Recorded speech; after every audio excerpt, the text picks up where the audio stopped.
DC's Justice League is a stacked team. Superman, Batman, Wonder Woman, Aquaman, The Flash, and more have been members of this team over the years, and many still retain that membership. So naturally, their villains are equally impressive and ever so threatening.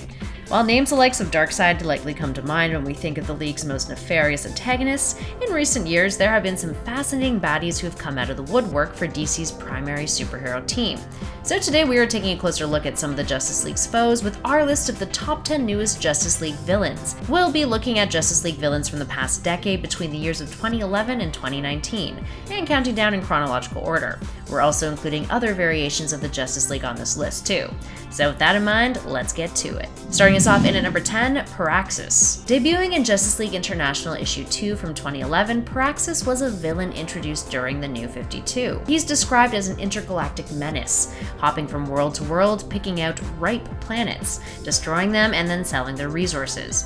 A villain for the Justice League International, he was awakened from a deep sleep in space when the Signal Men, giant alien robot scouts, were activated on Earth. PERAXXUS is not a threat to be taken lightly either. He was able to capture the entire Justice League International team, and while they were able to break free and save the Earth from his plans to destroy the planet and scavenge it, he did manage to get away, and swore revenge as he flew off into space. Moving on to number 9, David Graves. Here we have a foe of the regular Justice Leagues, David Graves, a man who was a historian and an author who was infected by a disease that paralyzed him and killed his family.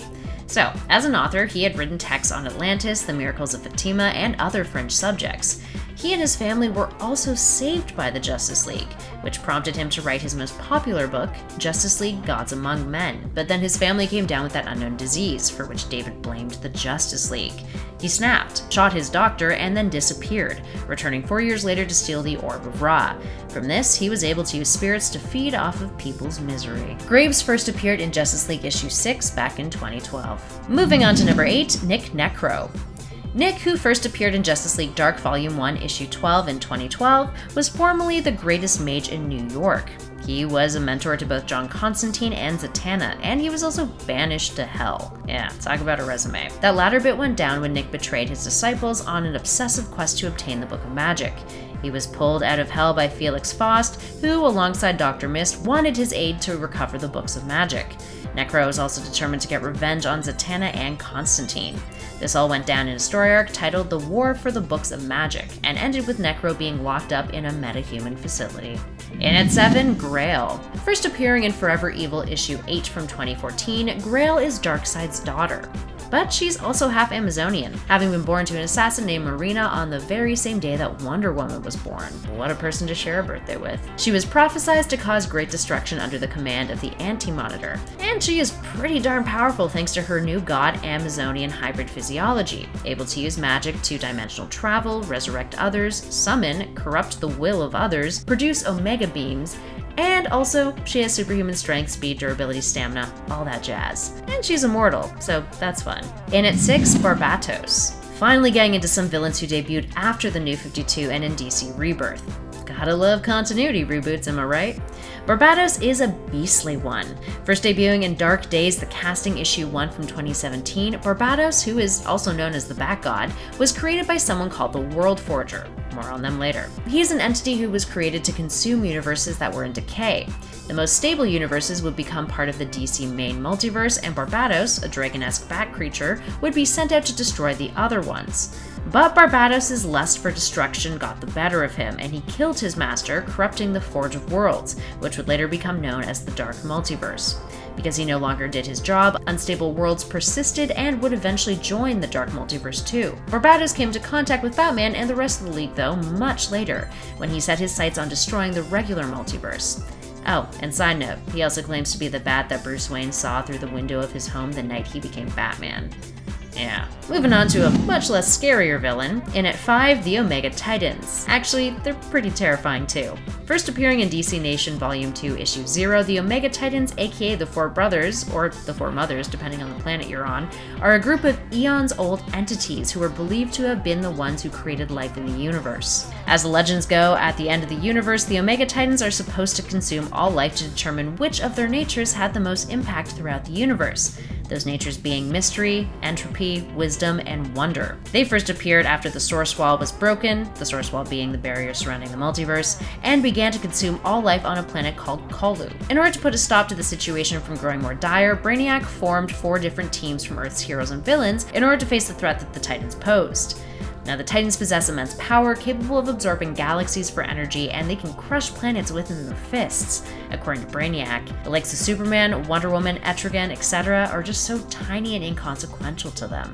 In at number 4, UMBRAX. Another 2018 villain here. Let's talk about UMBRAX, who first popped up in Justice League Volume 4, Issue 3. UMBRAX is another mind warp of a villain. It's a dark emotional entity, a timeless primordial force of the cosmos, which acts as the center of the invisible spectrum. So remember how we mentioned Barbatos earlier? When he was trying to take over the multiverse, his Dark Knights broke the Source Wall, and a piece of the Source Wall, known as the Totality, broke free and released a bunch of strange energies into the universe. Now this included 6 hidden primal forces, one of which broke the seal that kept UMBRAX at bay. It would unleash its power over the ultraviolet part of the invisible spectrum, and Sinestro and Lex Luthor would end up unleashing it on Earth. In at number 3, Perpetua. Introduced in Justice League Volume 4, Issue 8 in 2018, we've got yet another villain ready to give you an existential crisis. Oh, Perpetua. Perpetua is the first creator and mother of the Overmonitor, Anti-Monitor, and the World Forger. She is said to be the most feared being in the greater Omniverse. She is a super celestial, part of a race that was sent by the judges of the Source to create a new system of life within the greater Omniverse. Yeah, we are talking big stuff here. 20 billion years ago, she created the first multiverse. She then created suns to monitor each of the realms of matter within her multiverse. Flash forward 5 billion years later, Perpetua searched all of the universes within her multiverse to find those with great potential, which brought her to Earth 0. Seeing humans and Martians as imperfect, she merged the 2 species together to create something called Apex Predators, who would then serve as her soldiers to fight against the judges of the Source. When the other Super Celestials found out what she was up to, twisting the scale of judgment and defying her function, she was sealed away into the Source Wall. After the Source Wall was broken, she regained her corporeal form thanks to Lex Luthor and Brainiac. In at number 2, the Triumvirate of Sea Gods. Poking our heads out of the cosmos for a hot second with this number, let's talk about these 3 who first appeared in Justice League Volume 4, Issue 10 back in 2018, from a story arc called Drowned Earth Prelude, which was a prelude story, as you can probably tell. The Triumvirate are ocean deities of other galaxies. Like Poseidon is the ocean deity of our galaxy, they are to others. Now, the group is made up of Commander Drogue, Captain Gull, and Fleet Admiral Tide. They're gods, so therefore have the physiology and powers of gods. Wonder Woman even noted that Commander Drogue's power eclipses Superman's. That's intense. They lead a massive and loyal alien army, and Drogue has an alien Kraken called the Flood, who does pretty much anything he commands. They would continue to be villains of the leagues during the Drowned Earth Justice League Aquaman crossover event that led into the beginning of 2019. Speaking of 2019, that brings us to our final number in at 1, World Forger. World Forger has got one hell of a family. He's Perpetua's firstborn son and brother to Monitor and Anti-Monitor, and while he was first mentioned in Dark Knight's Metal Issue 4 in 2018, it wasn't until Justice League Volume 4 Issue 10 in 2019 that he really made his first full appearance. He also has a name beyond World Forger. It's Alpheus. After he was created by Perpetua, she assigned him to the World Forger, a place in the deep darkness beneath creation in which universes were created from the feelings and the fears of every living being in the multiverse itself. The most stable of worlds would rise into the regular multiverse, or rather, the orrery of worlds, and the unstable ones were dispatched of by Barbatos, Alpheus' dragon, and as we mentioned earlier, he was killed by his dragon. But after Barbatos was defeated by Batman in the Justice League, Alpheus was reformed in the 6th dimension. Then Perpetua was liberated and Alpheus started to create countless universes in order to create a perfect multiverse to replace the current one. Whenever a crisis occurs, aka a reboot event, something called a crisis anvil appears before Alpheus, and he strikes it with his hammer, causing a new multiverse to replace the former one, with the life energies of the prior multiverse transferring to the new one. So in other words, Alpheus has been using his hammer a whole lot in contemporary times for DC, hasn't he? Alright, there we have it, friends. I don't know about you, but I sure feel small and insignificant after this list. Who is your favorite newest villain of the Justice Leagues? Give us a shout in those comments below and let us know. If you dug this video, you guys know what to do. Hit that thumbs up button, share it with a friend, and be sure to subscribe to Top 10 Nerd for more videos just like this one. In the meantime, thanks for watching. I'll catch you all in the next one.